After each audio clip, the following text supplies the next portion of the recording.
Hallo, da bin ich wieder. Heute natürlich auch wieder mit einem Tee.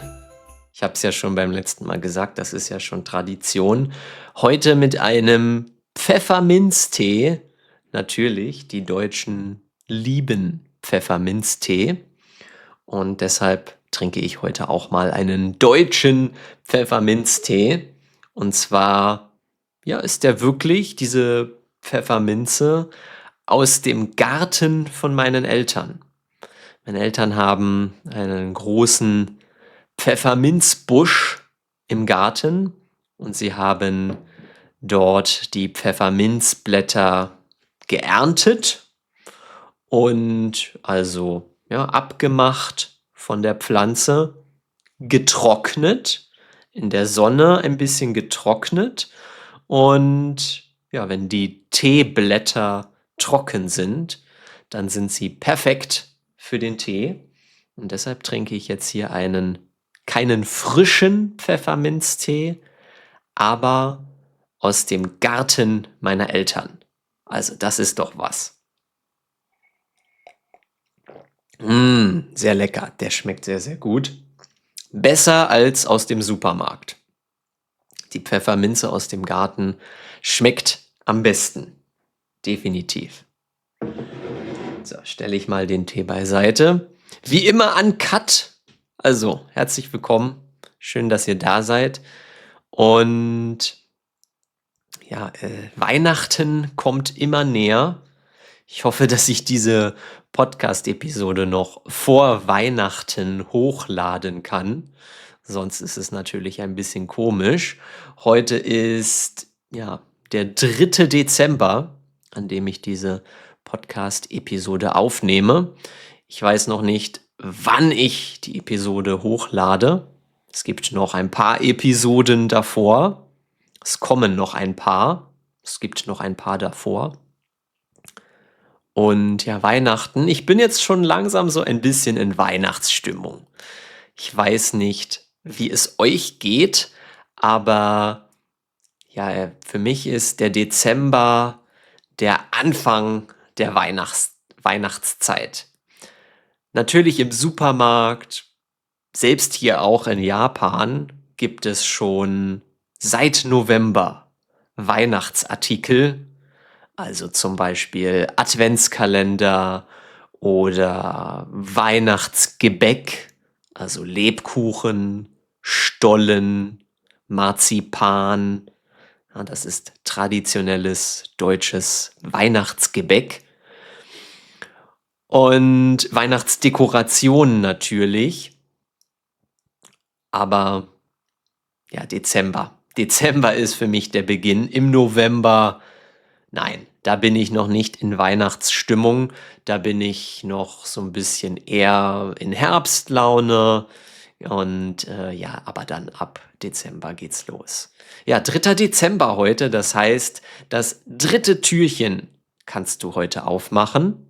Falls du meinen Podcast zum Thema Adventskalender gehört hast, dann weißt du natürlich, was ein Türchen ist. Das ist das im Adventskalender, dieses kleine Türchen, diese Tür, das man aufmachen kann und dann daraus aus dem traditionellen Kalender ein Stück Schokolade nehmen kann. Heutzutage gibt es, wie gesagt, viele Adventskalender. Es gibt auch für Spielzeug oder für Essen, Trinken, für alles.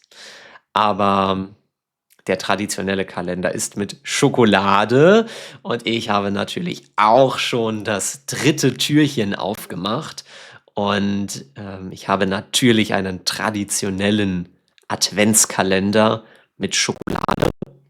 Und ja, drittes Türchen, das dritte Stück Schokolade also.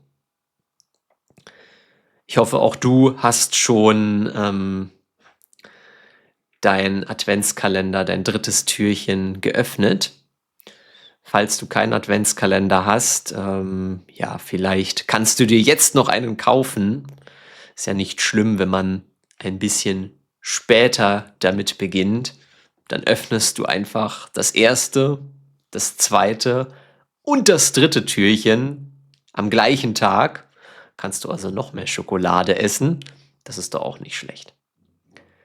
Weihnachtsdekoration, ja. Der Weihnachtsbaum gehört natürlich auch zur Dekoration der eigenen Wohnung. Wir hier in Japan haben keinen Weihnachtsbaum, aber zu Hause in Deutschland, bei meinen Eltern, in meinem Elternhaus, dort haben wir einen Weihnachtsbaum und ich werde Weihnachten bei meinen Eltern verbringen und vielleicht werde ich euch dort auch mal den Weihnachtsbaum zeigen können. Vielleicht, wie wir ihn schmücken, wie er ungefähr aussieht.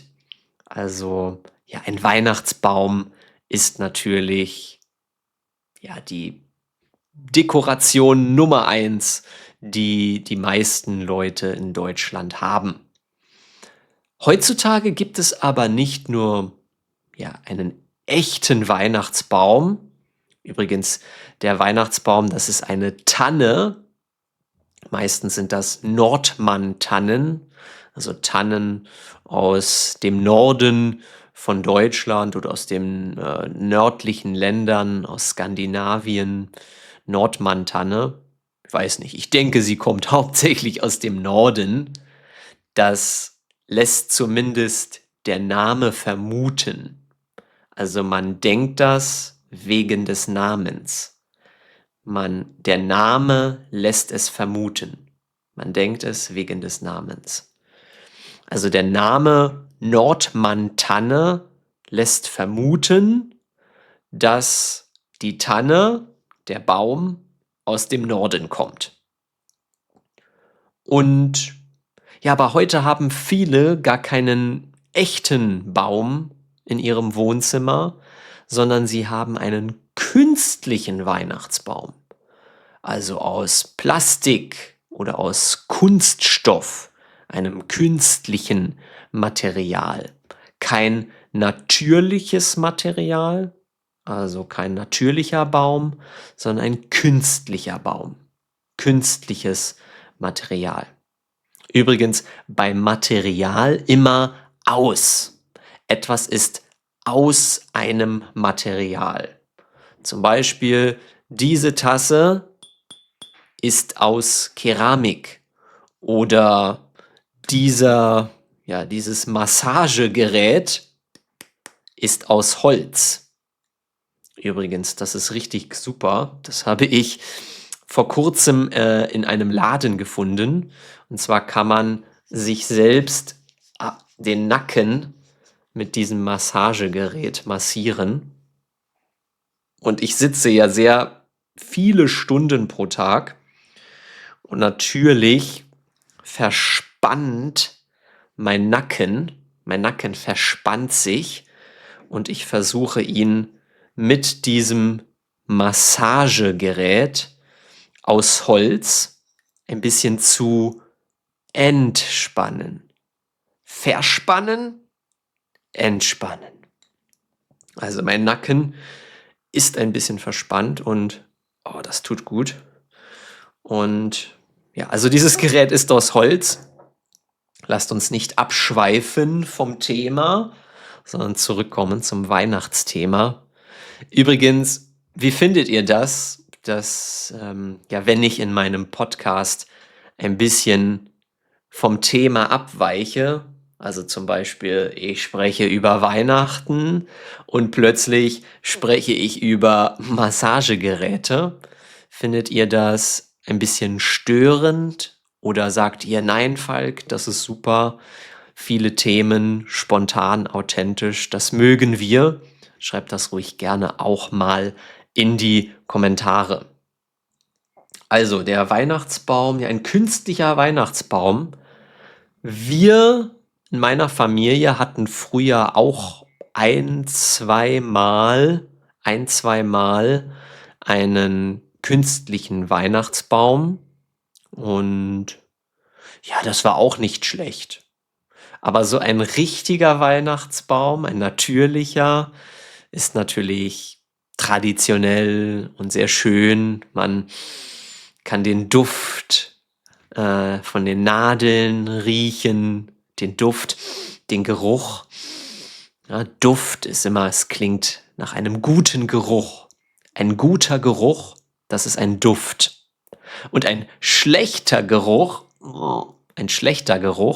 das ist immer Gestank. Also Geruch ist sehr neutral. Ich rieche etwas, zum Beispiel, ich rieche, dass mein Nachbar kocht. Aber wenn ich sage, es duftet, es ist ein guter Duft, Duft ist immer positiv. Und wenn ich sage, was ist das für ein Gestank? Gestank ist immer negativ. Also Gestank, Geruch, neutral und Duft. Und es gibt auch das Verb Geruch, riechen. Ich rieche nichts. Oder duften. Es duftet fantastisch. Oder stinken. Es stinkt. Also auch die Verben, das Nomen und das passende Verb gibt es dazu. Und eine echte Tanne, ein echter Weihnachtsbaum, der duftet nach Nadeln, nach den Nadeln des Baumes und ja, es duftet nach Weihnachten, finde ich persönlich. Aber ein künstlicher Baum ist natürlich gut für die Umwelt, das weiß ich auch. Ja, man muss keinen Baum fällen und einen künstlichen Baum kannst du jedes Jahr benutzen, aber ein echter Baum ist natürlich auch sehr schön. Beide Weihnachtsbäume kann man natürlich schmücken, also dekorieren mit Figuren, Weihnachtsfiguren oder Weihnachtskugeln. Ja, diese kleinen Bälle, sagen wir Kugeln, Weihnachtskugeln. Normalerweise rote Weihnachtskugeln und weiße Weihnachtskugeln. Das sind die klassischen Farben für Weihnachten, rot und weiß für die Kugeln. Wie gesagt, Figuren und ganz oben auf dem Weihnachtsbaum, ganz oben natürlich der Weihnachtsstern. Ganz oben auf der Spitze des Baumes, da macht man normalerweise den Weihnachtsstern hin. Also man steckt den Stern auf die Spitze. Und manche Leute, ja, was machen andere Leute noch? Natürlich eine Lichterkette, also mit Lichtern, mit kleinen Lichtern, eine Kette, die man um den Baum wickelt. Man wickelt die Kette um den Baum und dann leuchtet der Baum. Er ist hell. Es gibt Licht. Der Baum leuchtet. Und dann ist der Baum eigentlich perfekt geschmückt. Ja, das ist der Weihnachtsbaumschmuck. Schmuck kennst du natürlich Schmuck. Das ist zum Beispiel eine Uhr kann Schmuck sein, Ohrringe oder ein Piercing. Das ist Schmuck oder eine Halskette. Das ist auch Schmuck.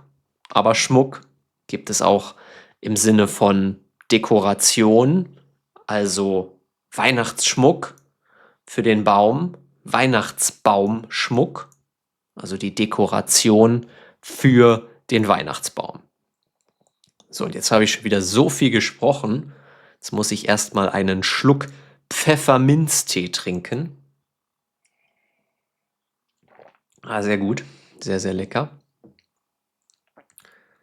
Und ja, freust du dich denn schon auf Weihnachten? Bist du auch eine Person, die ja in diese Weihnachtsstimmung sehr mag? Also zum Beispiel auf den Weihnachtsmarkt gehen oder Geschenke für deine Freunde und deine Familie kaufen oder vielleicht Glühwein trinken. In Deutschland trinken ja viele Menschen, besonders auf dem Weihnachtsmarkt, gerne Glühwein. Glühwein, das ist heißer Wein, sehr süß und viele Menschen trinken ihn sehr gerne auf dem Weihnachtsmarkt. Übrigens kriegst du auf dem Weihnachtsmarkt, wenn du Glühwein trinkst, du bekommst immer eine Tasse, natürlich. Eine richtige Tasse, eine Teetasse. Und da gießen sie den Glühwein rein. Und du musst Pfand bezahlen. Du musst Pfand für die Tasse bezahlen. Pfand, also das bedeutet, du zahlst, also der Glühwein kostet zum Beispiel 4 Euro. Du bezahlst 4 Euro für den Glühwein. Und 5 Euro extra zahlst du Pfand für die Tasse.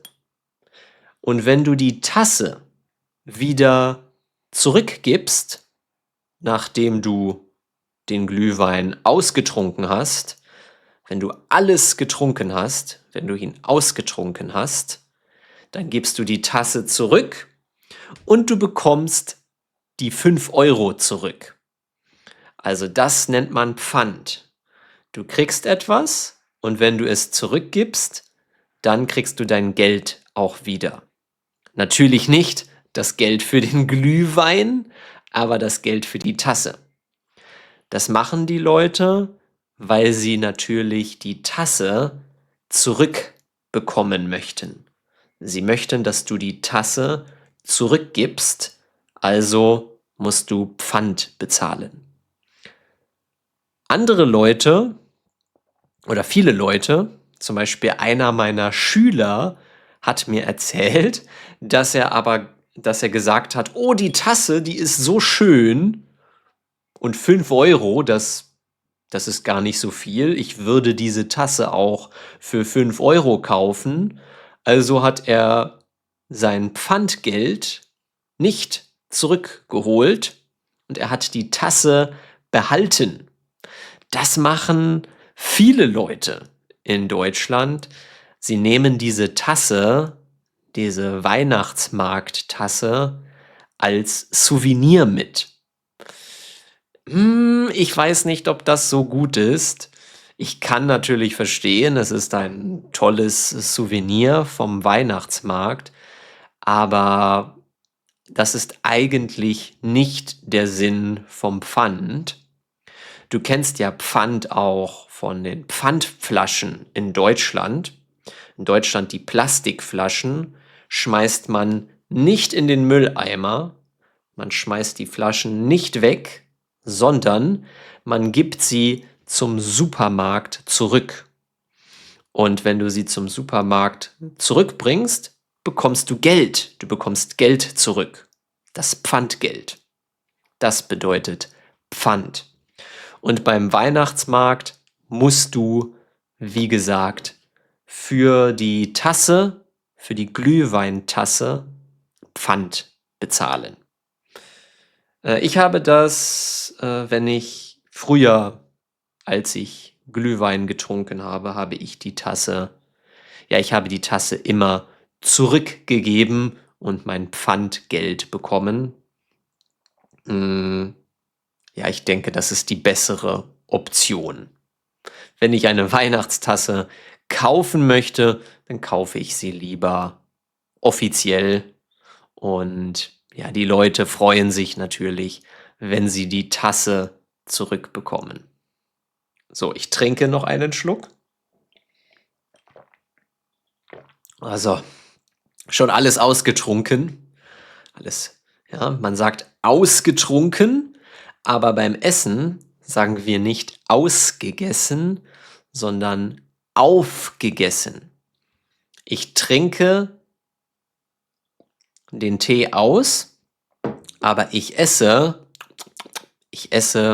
zum Beispiel die Nudeln auf. Ich esse das Essen auf, aber ich trinke das Trinken aus. Austrinken und aufessen. Ja, Das war sehr gut, der Tee. Wie ist das denn bei dir? Bist du auch in einem Land, in dem es einen Supermarkt sage ich. Leute, das ist ein Uncut, Entschuldigung, ich schneide das nicht raus. Gibt es in deinem, Land auch einen Weihnachtsmarkt natürlich? Einen Supermarkt weiß ich, dass es den gibt, aber gibt es auch einen Weihnachtsmarkt? Schreibe das mal in die Kommentare und dann danke ich dir, dass du mir wie immer bis zum Ende zugeschaut hast und wünsche dir noch einen schönen Tag und wir sehen uns dann hoffentlich in der nächsten Episode wieder. Tschüss und bis zum nächsten Mal. Macht's gut.